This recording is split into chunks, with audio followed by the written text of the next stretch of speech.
હવામાન વિભાગ દ્વારા આગાહી કરવામાં આવી છે. કૃષિ મોસમ સેવા હવામાન આગાહી આધારિત કૃષિ સહાય અને સલાહ બુલેટિનનું જાહેર કરવામાં આવ્યું છે. આ સલાહ બુલેટિનમાં ખાસ કરીને ઉત્તર સૌરાષ્ટ્ર આબોહય હવામાન વિભાગ જુનાગઢ કૃષિ યુનિવર્સિટી દ્વારા જાહેર કરવામાં આવ્યું છે.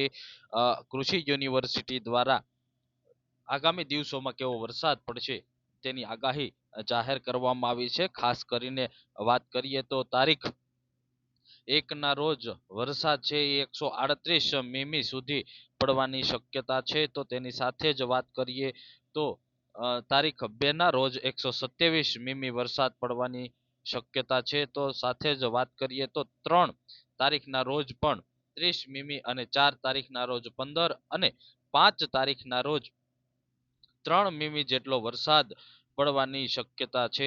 હવામાન વિભાગ દ્વારા આ બુલેટિન જાહેર કરવામાં આવ્યું છે. લઘુત્તમ અને મહત્તમ તાપમાન 30 થી 25 સુધી રહેવાની શક્યતાઓ છે. સામાન્ય દિવસોમાં પણ સરેરાશ તાપમાન રહેવાની શક્યતા છે. લઘુત્તમ ભેજ છે એ 90 એટલે કે 70 થી લઈને 90 સુધી રહેવાની શક્યતા છે. હવામાન વિભાગ દ્વારા આ બુલેટિન જાહેર કરાયું છે. ખાસ કરીને પવનની ઝડપ છે જેમાં વધારો થવાની શક્યતા છે. પવનની ગતિ છે એ 1 તારીખથી લઈને 5 તારીખ સુધીમાં 18 થી 25 સુધી થવાની શક્યતા છે. અને વાદળછાયું વાતાવરણ રહેવાની શક્યતા છે. અમરેલી જિલ્લામાં આગામી તારીખ 1/8 થી લઈને 5/8 દરમિયાન ભેજવાળું વાદળછાયું હવામાન રહેવાની શક્યતા છે. તેમજ તારીખ 1-2 ઓગસ્ટના રોજ છૂટાછવાયા વિસ્તારમાં ખૂબ ભારે વરસાદ અને 3 થી 5 ના રોજ છૂટાછવાયા વિસ્તારમાં હળવાથી મધ્યમ વરસાદ થવાની શક્યતા છે. આ સમયગાળા દરમિયાન મહત્તમ તાપમાન દિવસ દરમિયાન 28 થી 33 ડિગ્રી સેલ્સિયસ જેટલું તેમજ લઘુત્તમ તાપમાન રાત્રિના સમયે 25 થી 26 ડિગ્રી સેલ્સિયસ જેટલું રહેવાની શક્યતા છે. આ સમયગાળા દરમિયાન લઘુત્તમ અને ભેજનું પ્રમાણ છે 80-90 સુધી રહેવાની શક્યતા છે. હવામાનની ખાસ ચેતવણી છે એ રેડ ઝોનમાં આપવામાં આવી છે.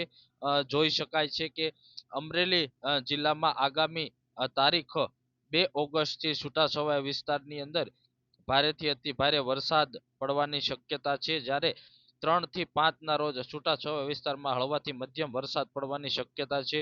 હવામાન ચેતવણીની કૃષિ સંભવિત અસરો પર અનુમાન અને સલાહ જાહેર કરાઈ છે. સામાન્ય કૃષિ સલાહની વાત કરીએ તો આગામી સમય દરમિયાન ઉભા પાકમાં કોઈ પણ પ્રકારની દવા તેમજ ખાતરનો દવા છંટકાવ કરવો નહીં. પશુઓને વરસાદી સમય દરમિયાન શેડમાં રાખવા, પશુઓને ખીલે બાંધી નહીં તેમજ નદી કે તળાવના પટમાં રાખવા નહીં. મરઘા ઘરમાં વરસાદનું પાડે નહીં તેની તકેદારી રાખવી. ફળઝાડમાં શાકભાજી પાકોને નુકસાન ન થાય તેની તકેદારી રાખવી. માછીમારો ભાઈઓએ દરિયામાં જવું નહીં. પ્રભાવિત વિસ્તારમાં નાગરિકોએ બહાર નીકળવું નહીં. નીચાણવાળા વિસ્તારોમાં અને કાચા મકાનોમાં લોકો સ્થળાંતર ખસી જવું અને નદીના પટમાં ન જવાની હવામાન વિભાગ દ્વારા અપીલ કરવામાં આવી છે. આગામી દિવસોની અંદર વરસાદ પડવાની શક્યતા દર્શાવવામાં આવી છે.